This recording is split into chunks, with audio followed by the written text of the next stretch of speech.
Pour 2019, la ville est désormais dotée d'un budget, notre 5e budget, qui tient compte des efforts que nous avons faits et qui nous permet d'obtenir cette année un certain nombre de marges pour financer les travaux.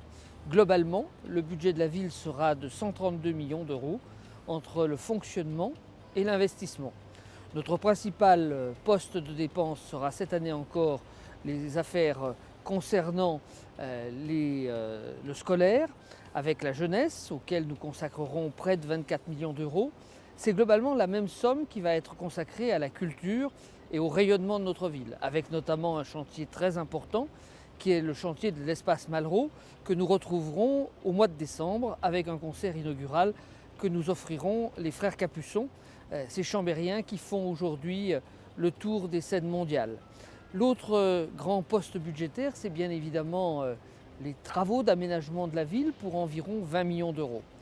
Tout cela, je l'ai dit au début de mon propos, est permis par une gestion stricte qui nous a permis de dégager des marges.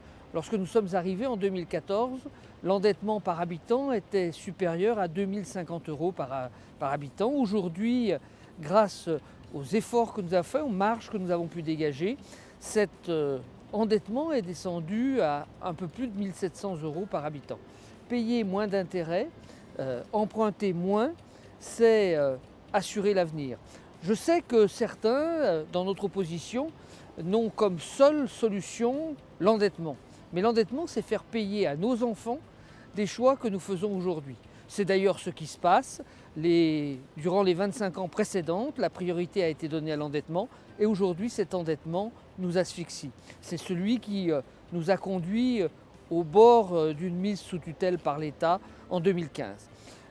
Une gestion rigoureuse, une gestion assumée, une gestion permise aussi par l'engagement de chacune et de chacun des collaborateurs de la ville pour faire toujours mieux avec pas plus.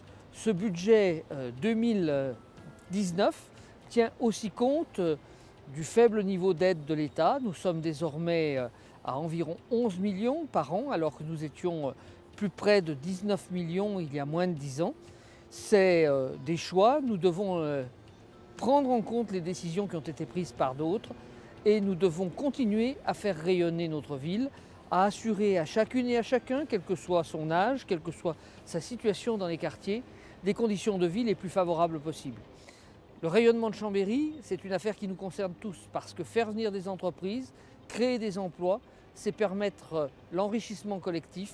Et quoi qu'en disent certains, je constate une fois encore cette année que l'argent participe au bonheur des citoyens. En 2014, le budget de la ville ne prévoyait que 11 millions d'investissements. Cette année, c'est près de 32 millions d'investissements qui verront le jour à Chambéry. J'en ai cité déjà un certain nombre. Il y a aussi les grands équipements sportifs et en particulier le début du chantier du stade municipal. Vous retrouverez toutes les données sur le budget dès les prochaines heures dans votre boîte aux lettres à travers un numéro spécial du bulletin municipal.